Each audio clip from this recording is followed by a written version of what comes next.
Hi everyone, and welcome back to another Proper Marketing Live webinar.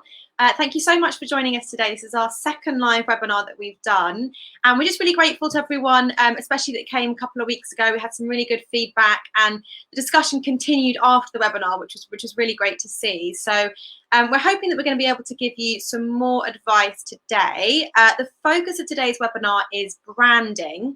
And the reason that we've gone with this really is as the world kind of opens up in the next couple of weeks, we know that a lot of businesses will want to make sure that they make a really good, splash back into the market. So it's really important to make sure that the way you look and the way that your brand is on point is really important. So if I could just first of all introduce a couple of our guests. We've got Jade Thomas here today, who is a all-round branding guru and just web and graphic designer. If I could say hi to Jade. Jade, is she there? Hi, Sophie. How you doing? Hi. How are you doing, Jade? Thanks so much for joining us today. I love it. I've been called a guru and an expert already. So this is, I'm writing these down. And you run a local business, Jade, branding agency. Is that right? Eau Rouge in Buckingham? Correct. Yes. Yeah. I've done it for 21 years now. Amazing. And I think one of the things I really love about your kind of mindset towards branding is that it goes beyond just the way something looks. It's all about kind of the thought process and the feel behind it. So I'm going to be really interested to ask you some questions about that today, because I think our audience would really benefit from that. I think so. I'm going to introduce our infamous Paul, director Paul of Proper Marketing, because he also has had many years running a branding fulfillment business. So how are you doing today, Paul? I'm good. Yeah, rocking. Thank you. All right. Good. And Stephen, I think as well, our other director should be there. Hello. Another branding and marketing guru. There you go. You can have guru as well, Stephen. Oh, thanks. You're dishing out gurus today, aren't you? Love it. Sophie's going to be leading proceedings today. I'm going to be keeping an eye on the comments. So if anybody wants to ask a question of Jade or of Paul, myself or Sophie, put it in the comments down below there and we will scoop those up and ask them as we go along. Thank you very much. Absolutely. Yeah, it's really important that everyone gets involved. We're only here to kind of enlighten everyone and try and help everyone out with any queries that they might have. So I'm going to jump in with Jade, if that's all right, and just ask you a little bit, Jade, kind of, I think one of the things that we're trying to do is appeal to people that don't really know where to start with their branding, their strategy for it all. And you kind of are very visual with your approach to things and kind of, your tactics, making sure that you're really kind of, you really understand who your ideal client is before you jump in. How kind of do you approach that? By asking lots of questions, and it's something that I offer to my design clients, but it's absolutely possible for people who are just starting out a business to do this for themselves. So one of the key things that you can do is to, have a think about who you've launched this business for and your product or your service. Who is that ideal client?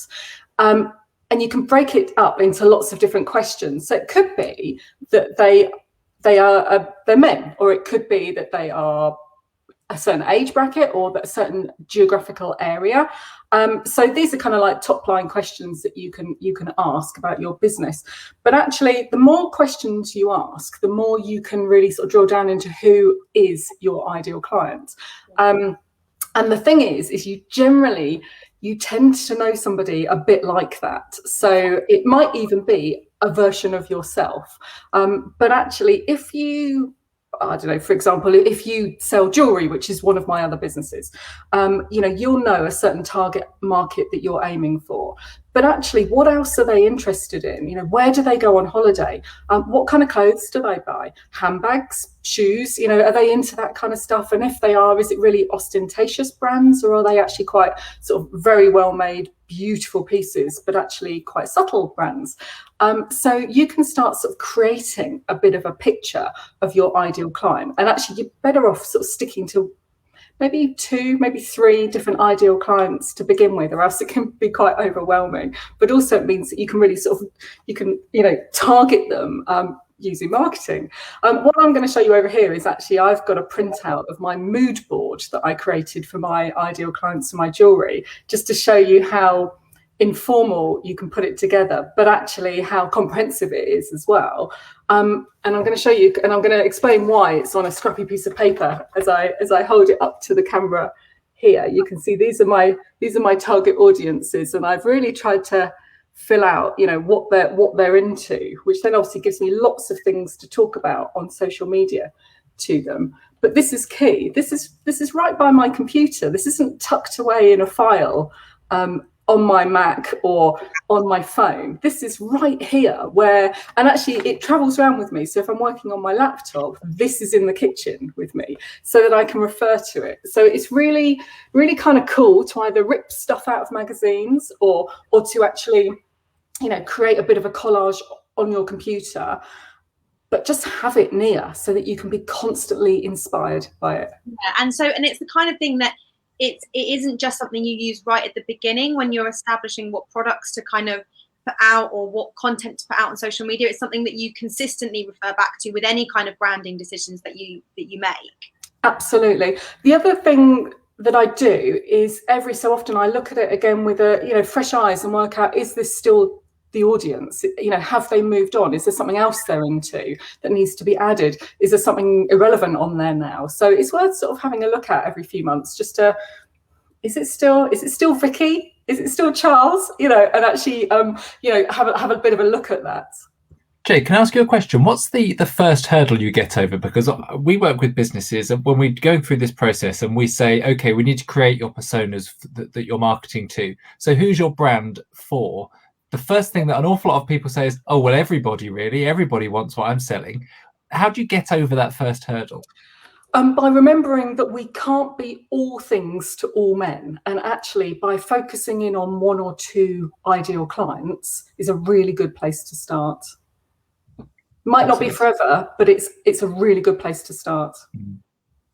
Perfect. So that kind of builds the foundation of when you kind of go into the kind of big world that is branding and kind of, you know, tackle that topic. I think what is a kind of slight common misconception is that branding is just all about the way you look, the way you present yourself to the world, and kind of, you know, you've got to get your colors right and you've got to get your logo right because that's the first thing that everybody sees. And whilst that is important, there needs to be a thought process behind it. There needs to be a real kind of strategy to it.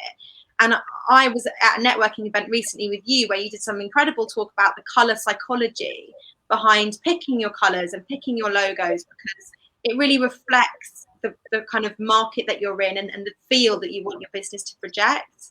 Can you explain to us a bit about kind of how you start with that? Yeah, absolutely. So the term brand is actually like a huge subject. So your brand values, your brand personality, your tone of voice, these are all part of your brand. And I help companies develop that, as you do as well. But the way I use it then is into a brand visual identity, which lots of people know as branding. And it doesn't just mean logo nowadays. It means like a full range, a full suite of tools in your toolbox to make sure that everything that you visually present kind of looks like it came from you guys. So there's that real sort of like, you know, know, like and trust. You're actually building that recognition so that people can build trust. So yeah, I mean, my color psychology talk, it's such a phenomenal subject. So on a top level, we have psychological reactions to colour. And what I learned recently, really interesting, is that actually colour's the very, very, very first thing that we perceive when we look at something. So we might not recognise that that's a brick wall behind, but the colour in there will have got straight into our brain, and we will have had an emotional response to that background colour before we can work out what we're actually looking at, or whether there are words, or if it's a flower, whatever it is. So colour is really important. So you already react to it. And at a top level, you could say, well, red means anger, and blue is calming, and green is natural, and certain things are trustworthy or opulent. But actually, it's far more nuanced than that. And actually, certain tones within red can actually be relatively calming, or can be joyful, or very serious. And the job of a branding designer is really to try and get the feels right. So we work out how your ideal client needs to feel, and then we design to suit. And so I guess that might be kind of one of the ways that if somebody, you know, was beginning their journey with their branding and they didn't have loads of money and they kind of wanted to understand which colours would be best for their business, if they kind of tried and tested some things, you would want them to ask people that were their ideal client how that made them feel, so that they got that understanding of, when you see this colour on this name or on this logo, how does that make you feel? What does that make you? Would that be the kind of advice that you might sort of offer to someone? 100%, yeah. So for an example, if you create massage oils or something that is meant to be, or if you are a therapist, if you're a massage therapist, you know, what you would be hoping that you would leave your clients feeling is relaxed. And so therefore you want a branding that also conveys that same relaxed feeling, or reassured or calmed, or, you know, whatever feelings it is that you want them to feel. And by asking, if, you know, by having a think about some of those colours and asking friends what colours feel calming, you're stepping in the right direction. One thing that I would advise is that you seek out your friends that probably seek out that kind of massage or you know me time, or in that kind of space, not your Tigger friends who actually, you know, have a thirst for excitement. You know, find the right friends to ask, and sort of try and get their value of what they need to see in order to work with a business like yours. Yeah, and so it all comes back to kind of how they feel when they see that, as opposed to just kind of how it looks. And I don't know if Paul is there, if we can bring him in for a second, because I know that he kind of really likes to talk about the personification of a brand and how that plays a really crucial part, and that kind of ties in with the way something makes you feel and the way that colours make you feel and the way that makes it look. And what would you say to that, Paul? You know, how does making your brand personal to you and authentic to you, how does that play such a crucial part in its success? Yeah, that's a very good question. It's fascinating listening to Jade about colour. It's such a trigger, isn't it? We know triggers these days, don't we? We understand trigger in our parlance, if you like. Yeah, I'm fascinated to hear that. The way we approach that question, which we get asked so often, the difference between brand and branding, we talk about turn your business into a person, so personify your business, and then what you think and believe and how you roll and your thoughts and fears and your personality is your brand. And then your branding is what you're wearing, what your makeup is, your face, your clothes. So that's the outward face of your thinking and feeling and all those things. And those two things really need to go hand in hand, so that when someone is attracted by your color, your shape, your logo, your any of those words, then they dig in a little bit deeper and they think, oh, I'm attracted by that because I want what you sell, or I think I'm going to like this. Then it's actually the like, and then it's the love, and then you create the fans, and fans will buy from you again and again and again, all those things. So really it's that personification of the business, to help you understand the difference between brand and branding. We go back to that level, which is great. That really sort of solidifies it, doesn't it? Helps you understand that's how it is. And that kind of, you know, I mean, anybody that started their own business or has an ongoing business, but that was kind of very self-made, that it will be something that they're passionate about. It will be something that they're really genuinely, you know, interested in, and a service that they really want, you know, people to receive. And that needs to come through, doesn't it, in your branding? It can't just be, you know, a lot of people will think, well, those two things can just stay separate, but actually that, you know, you and you personifying your brand, that all comes into it, you know, making sure that people really understand, you know, this is you, and you are the face to that name. So that's true. An important bit as well. We talk about authentic, don't we? So often people say, how do I become authentic? And actually, when you look at how most, and a sweeping statement, but how most businesses start, certainly micros and SMEs, it's normally operational. You'll normally think, I'm making chairs for someone. I'm happy making chairs, but actually I could make chairs on my own, and I could earn more money making my own chairs. And actually I wouldn't make my chairs like I'm told to make them. I'll make them like I want to make them. So operationally, you would start a business and say, okay, Monday morning, I'm going to start making chairs, which is great. But of course, your skill set is potentially at that stage in the process. What you perhaps don't give much thought to is funding and finance, sales and marketing, all the other things that have to go around it. You're just great at making chairs, and you've all of a sudden got to consider what is authentic, what is brand, what is branding, what shall I call myself? If I call myself this, will it be wrong? Who's going to decide what's right and wrong? And so someone like Jade, it sounds like anyway, I'm sure you would take my chair maker and say, okay, why are you making chairs? Apart from, I want to make money, I want to do it my way, and I think people will like it. So they've done some research, box tick. They've got the passion and the authenticity, as in, I'm a great chair maker. Of course you are. So box tick. And then it's how do you colour that in, isn't it? It's how do you take that to market? Because you'll have asked your friends and they'll have all said, oh yeah, make chairs. We love your ideas. We want you to make chairs. How can you survive making chairs? Tell more people, sell more chairs. But of course, where do you start? So yeah, actually, that what you've described there is finding clarity, and there's no kind of shortcut to finding clarity. You have to really start writing down and free some space and time up to say, okay, you know, what's going to be so great about my chairs? Why would somebody choose my chairs over the chair manufacturer that I've just been working for? And actually, you know, telling that brand story as to, you know, the decisions why I wanted to do better. I wanted to, you know, source more local materials, or I wanted to make them with this upgraded padding so that they are super comfy as we're all working from home and sitting down more, or, you know, whatever those reasons are.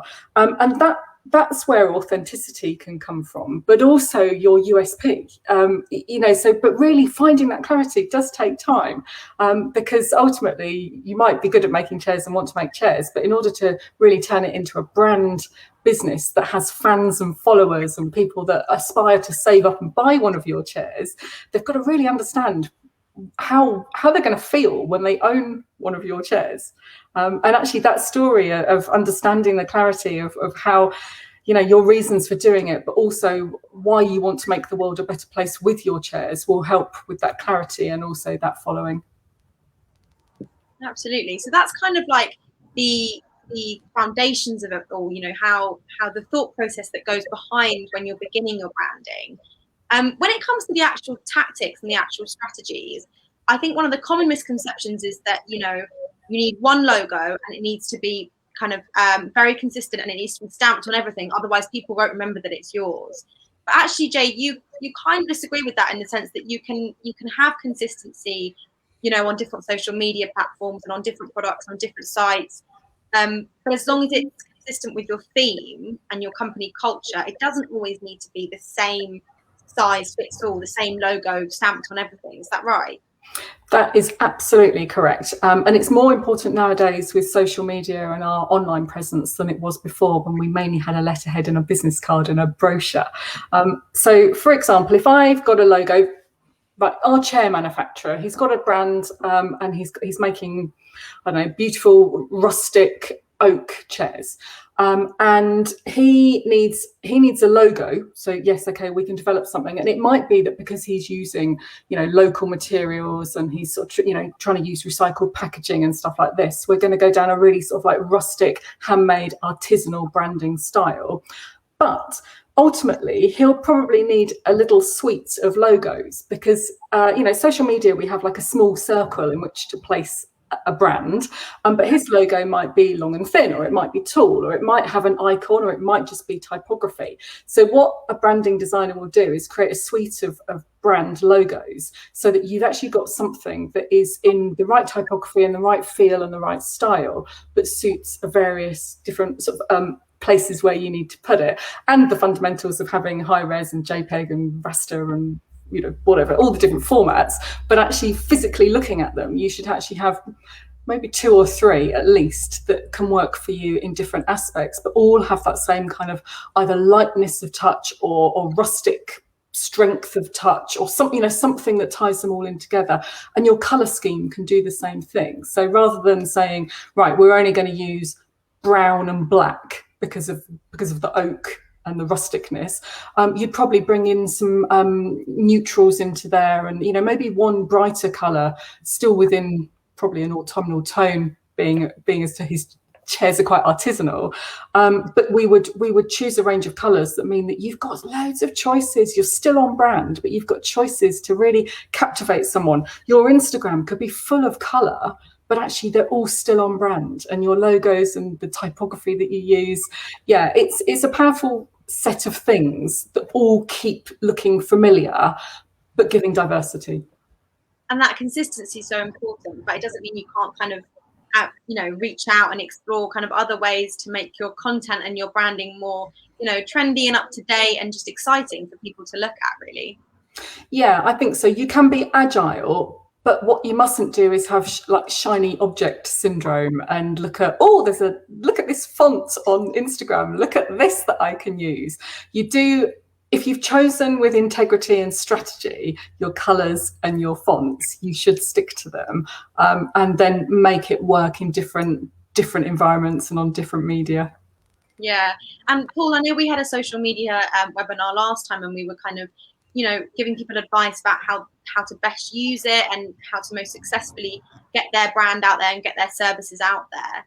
When it comes to promoting your brand initially, is social media the best tool to do that with? Or, might somebody say, are there other ways that I should kind of get people to see me for the first time? Yeah, absolutely. Very good question. These days, so easy to just chuck everything on social media. They're free channels, so of course they're very attractive. All the tools are there to help you. YouTube will solve every problem on the planet, won't it? So if you don't know how to do it, 2 minutes on YouTube and you do. But it's remembering the value of those channels in that they're big, they're full of millions of things, and you'll just be one of those millions of things. So actually that trying to create your own tribe, I think that's a fabulous way to go on now. Try and find like-minded people, build audiences so that when you speak, the right people are listening. I was at a webinar, I think it was about a month ago, and somebody was saying, having social media channels is a bit like standing on a stage in an auditorium with empty seats, and all the seats represent YouTube and Facebook and Twitter and Instagram, but they're all empty, and you're stood on stage with something to say, and you're ready and you're prepared and you're in your best velvet, which I've just noticed, Jade, is green and the background's red. Just saying, red and green. Happy Christmas. Yeah. How funny. So if your message was written on a tennis ball and you throw it out because you wanted someone to connect with that message, there's nobody there. So actually think of it in those ways. Awful analogy, really, but it kind of works. What you need to do is fill the seats, so that when you throw your tennis ball out with your message and you hope it will connect with somebody, there's actually people sat in the seats and they're there to listen to you, and they're waiting for you to throw out that message. So that is social media. It's building an audience, finding these affinity groups or creating an affinity group, people with an affinity with what you've got to say, but then also not forgetting, and your point, Sophie, very well made, there are other ways. So advertising is a function of marketing, if you like, so still under the same umbrella. So advertising online and offline, lumpy mail, we used to call it, didn't we, a long time ago? But actually sending people things in the post, like real letters, that's kind of back now with a bit of a vengeance, which is great. So actually the offline stuff and putting posters on things and sponsoring a taxi or doing those kind of things that are no longer expensive. They used to cost a fortune, didn't they? Like millions of quid to get on posters and billboards and all those things. JC Deco, people like that were earning billions. But of course, because the focus shifted online, everyone decided a screen was the best way to present. And for some things, they're absolutely right. But honestly, for most things, a mix, we talk about it in our advisors capacity, where we say, let's have a look at the mix. There's some social, there's some advertising, there's some online, there's some offline. All those things shouldn't be forgotten. And of course, beautifully designed by Jade would be magnificent, because they will hit the spot, because you've got then a designer who goes back to your brand and says, don't send these people this because they won't like it. If in our heart is vegan, sending people a bacon sandwich is not the right answer. And as the managing director, you might consider that is the right answer because you're the managing director, but that doesn't qualify you to make the decisions Jade makes, and indeed our industry makes. And that branding and marketing, that all then ties in together, because it all comes back to strategy, and that's why we're talking about branding today. But you mentioned advisors there, Paul. I know that we've kind of talked so far, and I want to go back to businesses that are just starting out and don't know what to do with their branding.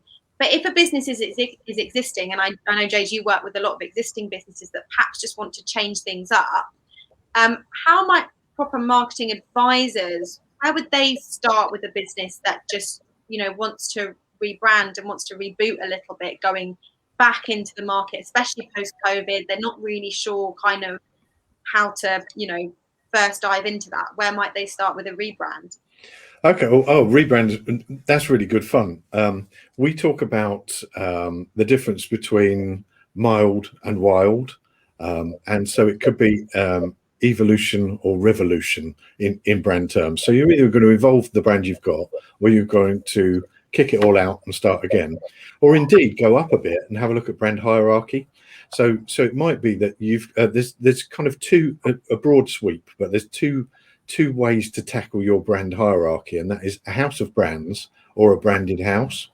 And it's a fairly widely used, let's say a branded house would be Nike, and so you'd have Nike Air and Nike Competition and Nike this, Nike that, da-di-da. So Nike is the head brand, and then underneath that everything's called Nike something. Whereas sorry, that's a branded house, but a house of brands would be someone like Johnson and Johnson, who would have Fairy Liquid and Pears soap or whatever. So they've got sort of sub brands underneath their Unilever or something like that kind of logo at the top, or their mother company. So we start by looking at that and saying, okay, well, are the different things that you sell and you've evolved into, because quite often we're called into a rebrand because something's changed, either the audience has changed, or the products have changed, or the geography or the world has changed, or something's happened where you think, I really actually need to speak differently and mean something else to someone else. And so we go back to that, and I'm sure, Jade, you'd agree, we go through that process of what's the point? Why are you doing this? Why are you going from selling this, and you've done that for 40 years, to all of a sudden selling this to a completely different, untested by you audience? And there'll be a really good reason for that. Someone will have done some research, someone will have decided that's the way we need to change. But that's how we do it. We go right back to the beginning and say, okay, who are you these days? What do you want to say? Who do you want to say it to? What do you sell? What would you like to sell?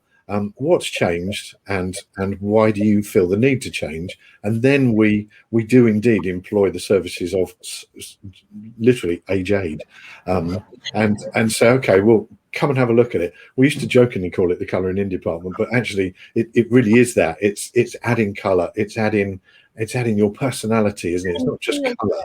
Well, yeah. Stephen has appeared from the brick walls as if he wants to. I was enjoying the conversation so much, I thought I would come and play.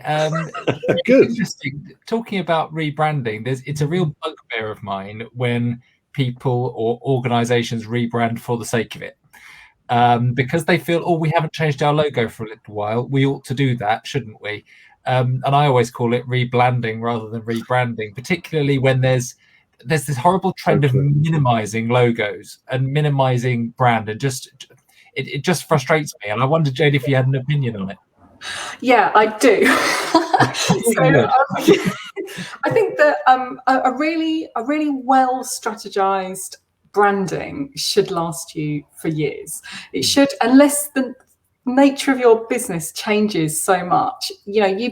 When you actually employ a branding designer, you are spending a fair bit of money, and you would want to see a really good return on that. And so in theory, a decent branding should last you between 5 and 10 years, unless the nature of your business changes fundamentally, because your reasons for being in business, the values that you share, and the problems that you want to solve, and the legacy that you want to deliver are the same. And therefore the branding if it's been really truly strategically designed, cohesively, full branding suite of things to use, then that's going to be relevant regardless of the tiny changes that your business makes along the way, or seasonal product changes and things like that. It should be designed to cover all of that. I do know that we love shiny things, and therefore tweaking things does happen a lot. And you can, maybe even in your colour scheme, you could turn around and say, well, actually, we're going to have some colours that we use at certain times of year, so that we are keeping it fresh, but it's still on brand. And that is something that's quite, advanced thinking of a business, rather than just saying, oh, I saw this thing in this colour and I really liked it, so I used it too. As long as there's a strategy behind there, then you're actually you're sending the right message. You're sending those right feelings out. So yeah, I think branding should last a fair few years, because actually the hard work and effort that goes into making it should stand the test of time. And you can also be agile within it. And we proper marketing offer sort of expert advice, and you as well, Jade, offer expert advice to people and an expert service. But we did touch on before people that are starting out and businesses that are looking to rebrand or looking to just start with their branding from scratch. And it can be done DIY. It can be done. Creating logos and creating a brand for yourself can be done. With little money. But it is important to make sure that the right messages are given across. Is that right, Jade? Would you say? It is. You can absolutely, when you start a new business and everything costs money, actually, you maybe don't even really know the full feel of your business at that point. So actually waiting a little while and actually branding properly a few years down the line could actually be just really the best time to do it. So for example, if you were going to create a DIY logo, which is absolutely fine, but if you were using really aggressive colours for a calming business, or you were using something really rustic for a tech business, you're not helping yourself at all. You've not lost money, but you're not making money because of it. So even fundamental thinking on how I want people to feel could help you create a DIY logo that will see you through those kind of the runway of starting a business and the takeoff. But actually, once you're at flying altitude, you probably need to get someone in.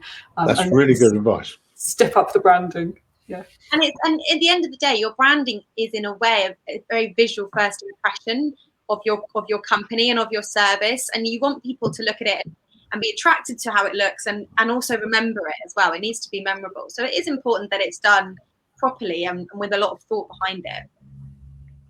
There's a old adage about branding and logos and how they're not the same thing, actually, and how we need to consider that your brand goes so far beyond your logo. How far do you think, Jade and Paul, we should go into brand guidelines when it comes to designing a business? Over to you, Jade. I like listening to you. Thank you. They can be really important.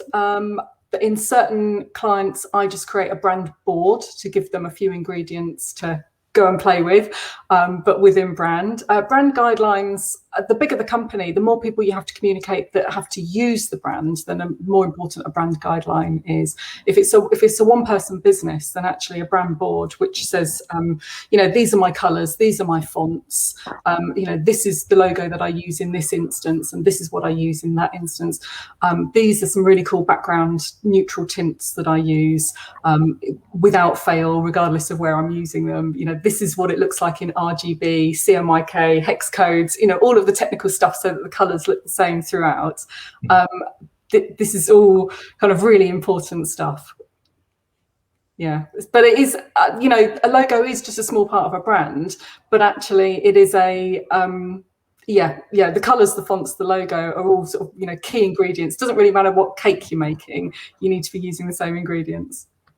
And Jade, I know that you offer brainstorming sessions as one of the services that you offer, which is a really kind of not fast track, but just kind of an intensive course, isn't it? In the workshopping of it, and the kind of, if you're just going in at a ground level of all the basics that you need to cover when you're starting to brand. I do. Confusingly, I offer two things called brainstorming, one of which is actually this full kind of ideal client, isolating them and working out who they are and creating a mood board and working out which colours would speak to them, etc., etc. But the other thing I offer on my website, which you can just go and book, is a 1-hour brainstorm session with me. But that could be about anything to do with design or websites or branding or anything. But actually, sometimes that 1 hour, just a Zoom conversation like this, can really help people find clarity in whatever design problem they have at the moment, whether it be a branding thing or, you know, how do I communicate with these people, or, you know, how would I get, what would I send to print, or, you know, all of these things. So that 1 hour can be used for anything design wise, but it's a really efficient way of trying to, yeah, if you're going to DIY a logo, spending an hour with a branding expert is, you know, it's for it, good value. Yeah, it should send you off nice and energized to be able to create something that will, you know, see you through a good business. Yeah. Absolutely. Any questions that we've had come through? None that have come through on Facebook, but I'm sitting here thinking as you're talking, Jade, as a brand ambassador of an organization, what kind of advice would you give to somebody who understands the brand, is maybe works for let's take the chair company. They understand the chairs, they understand the people and all of that stuff. When they're out there in the big wide world, do you think that branding has a role to play in the way that they communicate with people? It does, because actually when you're developing a visual brand, you're also almost developing a glossary or tone of voice, or a dictionary of words that you might use. And depending on how the branding goes, I don't know, if it ends up being a very sort of winter high tech, you know, these are amazing chairs, they're made out of the 3D printed, you know, there's something technical about them. You'd be using very different words than you would if these were, you know, hewn from local oak trees, you know, just purely manpower. And so I think that actually any brand ambassador needs to really understand what the brand is in order to be able to go out and use the right words about the chairs. And if the same words appear on the website and in the social, if they are rustic, artisanal, solid, lifetime, heritage, you know, these are the words that brand ambassadors would be using as well. And what do you recommend to businesses? Do you think businesses should sit with all of their staff and talk about this stuff once a month, once a week, or is it something that they should just, I don't know, learn organically? Do you advocate doing brand workshops and things within a business? Yeah, but actually not necessarily businesses talking to employees or ambassadors, but actually asking them, you know, what have the clients said? What did they say to you? So actually a two-way conversation about what words the actual clients, the happy clients, are using. You know, so it works that way as well. Fascinating. It's something that always interests me, just to segue across, is where brand names come from. So Paul and I, obviously we're Proper Marketing, does what it says on the tin, Paul. I think that's fair to say. Yep. There's another company that Paul and I are loosely involved in, which is called 1702 Productions, which is so called because Paul and I share a birthday, which happens to be 17th of February, which is always nice. Where did Eau Rouge come from? Eau Rouge came from a really fast corner on the Spa Grand Prix circuit in Belgium. And it came because when I first launched my business, which was in the year 2000, I specialised in designing work for engineering and automotive and motorsports companies. And I wanted a name that was synonymous with motorsport, but actually would evolve to not have to have a motorsport link. And every, I don't know, 5 or 6 years, I do a bit of an audit and go, you know, is it still relevant? Yeah, it is. I love it. And actually, a lot of my clients are still sort of tech engineering. So it doesn't matter if they don't know anything about motorsport. It's just, it's probably just a little bit more than it being Jade Thomas Design. So, absolutely. Yeah. Although my other business is Jade Thomas Jewelry. But then that's person, you know, that was a personal connection business. And so I wanted to use my name on that. That's an interesting question, actually, because there are plenty of businesses out there that are so-and-so production. I ran a Stephen Gordon Wilson Productions once upon a time. Why do you think why do you think sometimes we should have a name and sometimes it should be a company name? What's the difference there? Okay, If you're planning to grow it and sell it, then you're probably better off having a name that can be sold, so that if you are no longer part of the business, you know, there's not somebody announcing products and services and thoughts and views to the world under your name. But actually, if you are making something that, you know, you personally make and then you personally sell to another individual, then your name can be really, really powerful in that. So it really depends on the nature of the business. I think in business to business, you're probably better off brainstorming a name that you can channel all your energies into. Okay, we've had a question through from a viewer, actually. Heather has joined us and said, is it a good idea to tell customers this that we're talking about now, and where the brand came from? So her example is she runs Blue Moon Bakery, and the Blue Moon Rose was the name of her favourite flower. So that's a great reason for naming your business. Is that important to tell the customer? Yes, it is. It could spark a conversation about their favourites, and actually that sort of builds that customer relationship and that authenticity and conversations around that. So yeah, it's lovely. We all have online businesses now, but actually the humanity needs to really shine through, and so information like that as to where the name came from, really, really interesting. I like to find out a little bit about the backgrounds of people that run a business. It's really important as well for when we go back, you know, a lot of shops to reopen, high street retail as well, and people that run high street businesses. You know, when you walk into a small high street shop, you do want to understand where it started and where it kind of organically came from, and why it was built and why the branding was chosen. So that's going to be really good, useful advice as well for people, you know, going back to their stores. Heather's just clarified to say that it was her nan's favourite flower, not her favourite flower. Just so we fully understand the brand. There's another one actually that Paul might want to say something about. This is a brand that we're working with at the moment. It's the green screen's taken it out because the text is green, but it's called Fat Boy, and it's a hot sauce company. And as you can see, Mark, the chap who makes it, has got his face front and centre on the label. And we're talking to him a lot about how we get his personality into the brand, aren't we, Paul? Oh yeah, and he was very reluctant, wasn't he? He was very much, oh, let's just have a sauce. Now he's a chili genius, isn't he? He knows there is nothing the guy doesn't know about chilies. He knows everything about, and he's tried every chili as well. And he's a chili lunatic, so he will have the one of his sauces. I think he was going to call it Sick Note, wasn't he? Or it's called Sick Note. Because the bottom line is, if you have it today, you won't be going to work tomorrow, which was quite funny. But he's got a sense of humour and a sense of fun about his love for chilies. And when you look at the 1,000 million types of chili sauce that you can actually buy, what would set him apart from those actually is his personality, because it's just chili sauce. And I know he would hate me for saying that, but it really is just chili sauce, and it's a bit more this than that one, and it's a bit more that than this one, but it is just chili sauce. But chili sauce with a sense of fun and something that promises to give you a day off tomorrow, those kind of messages actually are really important, aren't they? Because I'd connect with that and think, let's have a go and let's just see. And sure enough, I would end up having a day off tomorrow. So yeah, that kind of stuff, your personality, your authenticity, you're laughing at your own product, and you know other people will do the same.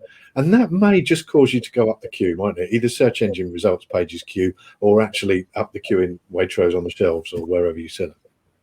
I love it. I love that. That's really cool. I love the fact that you also called him the chili genius as well. I could see him really almost having lots of virtual business cards of all the different things he's been called, which might be good and bad depending on how recently you had his chili sauce. But yeah, it made me chuckle, you just describing it. You can imagine the product, but you can also imagine the guy and the whole brand. Yeah, and it needs to be sort of fun and informal, and he's raising a bit of a challenge to people there, isn't he? So yeah, I love it. I've got a question about brand challenges, and I'll precursor it with a story. In a previous hat, I was in charge of the brand of Milton Keynes, of the city. And we had constant negative perception, as you can imagine, because Milton Keynes always gets things chucked at it. Oh, it's concrete, it's roundabouts, it's this and it's that. And we had a discussion once and decided to talk about concrete cows. What do we do with concrete cows? Do we throw everything in the kitchen sink at stopping people talking about ruddy concrete cows and get them to talk about green spaces and lakes. And the decision that we as a group took was actually, no, let's not do that. Let's realise that a lot of towns and cities in this country would give their right arm for something as iconic as a concrete cow. So let's lean into it. Interesting discussion, I think, around negative brand perception and perceived negative brand perception and what you do about it. Jade, what do you think?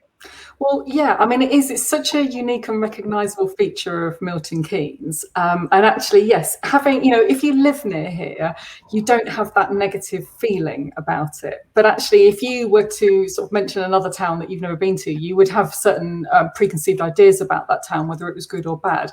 But the cows are quirky and weird. And, even the design of them is semi-abstract. They're unique, aren't they? And so I would absolutely use them. And whether that be as part of the branding, or whether it be something like a Where's Wally that the cows keep appearing somewhere. I think it's a lovely thing, because also it's really family friendly. It's not that we're a town known for our fine wines or something like that. These cows are really approachable, and everyone can go and visit them and look at them and make what they will of them, and so they're a fun part of Milton Keynes that isn't about grid systems or shopping centres or rectangles and squares and all of that. And Milton Keynes is actually, anyone that lives there will turn around and go, wow, aren't we lucky that we've got this amazing city. Either for me, it's on my doorstep, I'm just down in Buckingham, but it's got great infrastructure, it's got fantastic shopping, it's got everything you need, and it's really easy to drive around. It's a great place, and the cows are just this real quirk of like a retro positivity of what Milton Keynes, the great city, was going to be like. And I think that so the older people will have a really sort of retro, nostalgic feeling about them. Younger people are like, woo, cows made of concrete. And I think that they're fun for everybody. So, which hopefully makes Milton Keynes feel a bit fun for everybody. Isn't it fascinating that we went from talking to a cow, and actually then you rolled it in your mind, it triggered all of the positives. And you said, I wish I'd written them down. You said a good about 15 wonderful things about MK, which was triggered by the cows, which is really interesting. I think it's fascinating. What do you think, Paul? I think it's as attractive as, I was just thinking, actually, Jade, you live in Buckingham. The bit about you have a Waitrose in Buckingham and how that has an effect on house prices. It has an effect on people's well-being. Apparently, it has an effect on the happiness of the people that live in the town. There's a whole bunch of stuff, isn't there, under the Waitrose brand? Do you, if you lost your Waitrose as someone who lives in Buckingham, take me out of the call.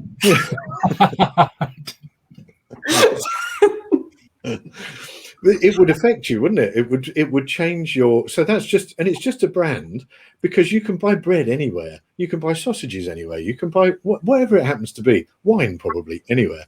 But actually, you want to buy Waitrose wine, please, and you want to buy Waitrose sausages.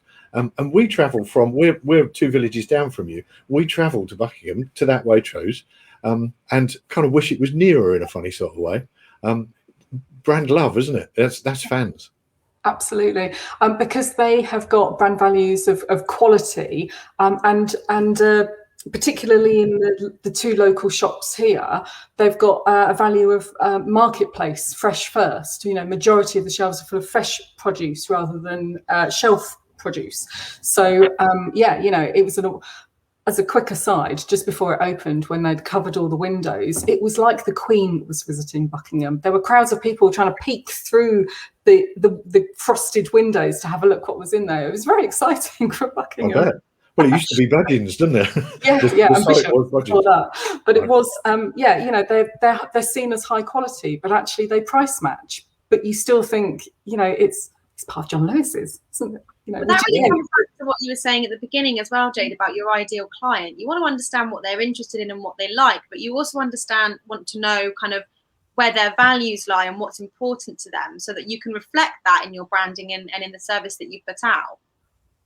Yeah, and you can do that at any size of business as well. We don't have to be talking about the bigger businesses like Waitrose here.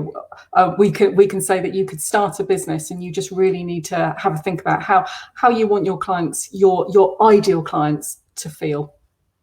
Absolutely. Well, I think we've pretty much covered everything there, gang. If everyone is happy to wrap up, I'm sure that the discussion will continue on Facebook, and people might throw in questions. So we'll be available to chat on there, won't we, Stephen? If anybody. Yeah. Before we go, we were talking about where brand names come from, and I'm fascinated by our sponsor of today's webinar. I'd be interested to know. I won't tell you the name of their company; they can tell you when they come on. But I'm fascinated to find out where it comes from. Is Johnny in the green room? I'm here. Here, I am here. someone had to say that. Yes, so Foxley is the name of the company, and I often wish I'd created some fantastic story about where the name came from, because everyone goes, "Oh, it's a fantastic name. Where did it come from?" And that's perhaps a piece of work, for some people like yourselves who could come up with the story. But reality of it for me is a lot of what has already been covered. Is that I didn't want to be called Johnny Fulton Events or JF Events for two reasons. Partly because it was always going to be more than just me, and also I didn't want to just pigeonhole as an events company. I wanted to create something that could morph over time, as we have done. I guess we probably started as an AV company, and we sort of moved into more of a production and management company, and now we sort of do the digital marketing as well to support the events. And back when I set the company up in 2016, that was always sort of at the back of my mind, if there's going to be this progression. So I want something that can grow with us. And then it was about finding something that was catchy, that didn't pigeonhole, and importantly, that I could get the .com for, because that was, another thing for me. And so I sort of sat down and just started playing with different words and different things, and just sort of putting stuff together, literally just smashing two words together and going, no, don't like that, don't like that, don't like that. And just pieces of paper flying everywhere, and came up with Foxley and went, think I could go with that. And that was, that was how it came about. And then we also did what was mentioned previously. I just came up with very basic branding initially that we ran with for probably a year or so. And at that point then went, right, I think I've got a much better idea of where we're going with this, what it's going to be. And that's when we spoke to a branding agency to sort of rebrand us into what we have now, with the sort of the fox's tail coming from the Y into the W. I haven't got one here to show you, unfortunately, but it's quite a memorable name, and I think quite a strong brand. But equally, I'm interested to know on what your thoughts are of the brand, because it's very easy to be biased of one's own brand, and having a sort of a second outside opinion is always quite useful. I'd be tempted to do what you said, actually, and create a really fun backstory, and almost like, compare the market.com, where they said it was created by some meerkats in the background. I may be tempted to come up with Sir Terence Fox Wiley, who invented the precursor. There it is. Sir Terence Fox Wiley, who invented the very first manual internet, which was a fox running around on a wheel or something like that, just to see if it picked up. And that's, I say that slightly tongue-in-cheek. If you're doing something like that, is it important to always be authentic and straight down the line, or can you have some fun with it? Dave, what do you think? Oh, that's kind of interesting. It depends on the nature of your business, I suppose. If your business is very artisanal and organic and something like that, then probably you don't play with the name. It will have been an intuitive reason for it to appear. But actually, events are all about theatre, regardless of where you are within the realm of events. It is a theatrical industry, so you could create something with slightly more theatrical, particularly with a wily fox. It's definitely you could create some kind of interesting story. You just got to remember it. Well, that's true. Absolutely. The art of a good lie is remembering what you've said, isn't it? That's very true. Do you think of these names where you say, if you were Johnny Fulton, etc., do you think that gives a sort of connotation of it being a smaller business with more of a niche kind of audience or niche customers. Do you think if you're sort of a big business and you want to appeal to the corporate world, it's better to have a name that's kind of more easy, you know, .com, kind of Fox Wiley kind of thing? I mean, personally. I was going to say John Lewis's is, you know, there's somebody's name. It's a huge business. And actually, in a way, if you want a business that screams heritage, perhaps it does come from a name. Like those sort of historical carpentry and furniture companies do. What I would suggest against is just using initials for a business, because actually we don't put any emotional attachments to initials. They're pretty forgettable. Yeah, absolutely. Great advice. Great advice. Thanks, everyone. Really good. Perfect. Well, I'm sure that the discussion will continue on the Facebook page. And obviously, if anybody watching has got any more questions, then please feel free to whack them in there. Stephen and I are always ready, and Paul as well, always ready to answer questions. But thank you so much to our sponsor, Fox Wiley, and now we understand the meaning behind your name. And thank you so much, especially to Jade for being here today from Eau Rouge Limited is your website if people want to have a little look at that. And yeah, hopefully we'll see everybody next time. I'm off now to go and find out about Jade's other business in conjunction with my wife, who heard that you have a jewellery business on the way past. So I'm now committed. Thanks for that. Thanks, everyone. Nice one. Thanks. Thank you. Thanks. Bye. Goodbye.